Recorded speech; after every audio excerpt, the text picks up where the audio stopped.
Have you ever wondered why, despite years of study and practice, some people still seem far from enlightenment? Have you looked into countless scriptures, searching for the truth, only to feel more confused? What if the answer lies not in learning more, but in understanding deeper? Welcome back to the channel, where today we explore a scripture revered across generations as the pinnacle of Buddhist wisdom, the Lotus Sutra.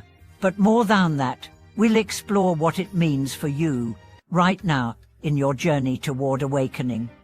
Let's begin with the most daring proposition in Buddhist teaching, that you are already a future Buddha. Not metaphorically, not as a poetic idea, but in essence, in reality. The Lotus Sutra doesn't simply teach you how to become a better person, it calls you to remember who you truly are. It doesn't offer a roadmap to some distant goal, it uncovers the sacred ground beneath your feet. This is why the Lotus Sutra is not just another text, it is often described as the king of sutras, a crown jewel spoken by the Buddha in his later years, and like earlier teachings that gradually guide through cause and effect, virtue and discipline. This scripture goes further, it declares your potential directly, without condition.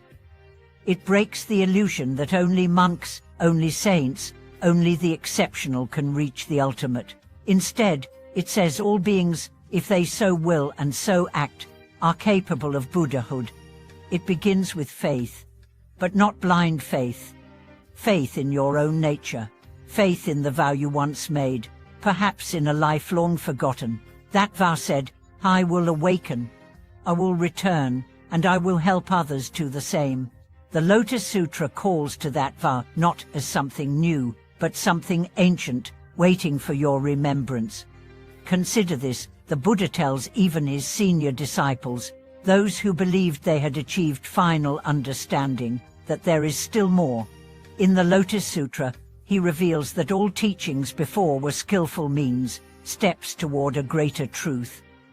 The path was never about escaping suffering alone. It was always about returning with strength, to guide others. That's the Buddhist path, not escape, but embrace. Not solitude, but service. One of the most radical teachings of this scripture is the concept of one vehicle.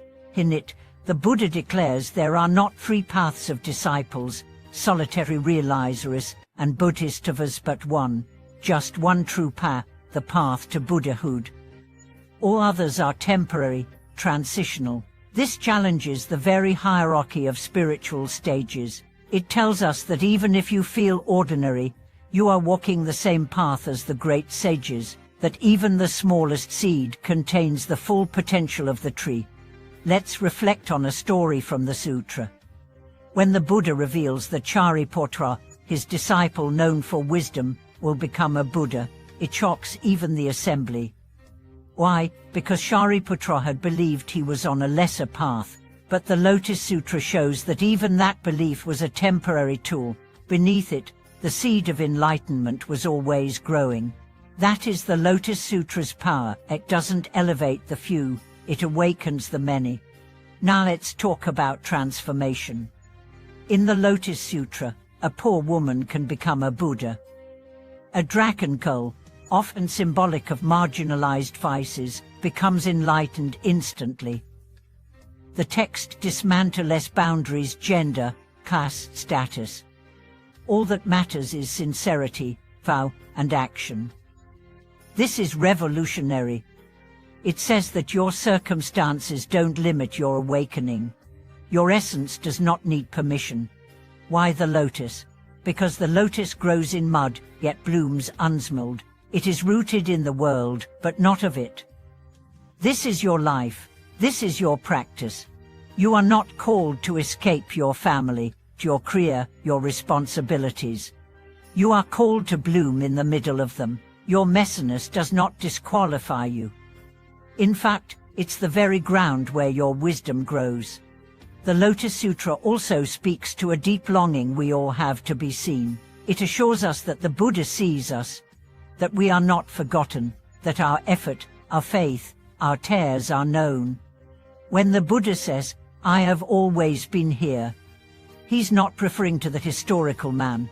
He's referring to the eternal nature of awakened presence. It is always near, always waiting, always supporting if we remember to look. This brings us to the idea of being protected by the Buddha, and not as an external force, but as an inner alignment.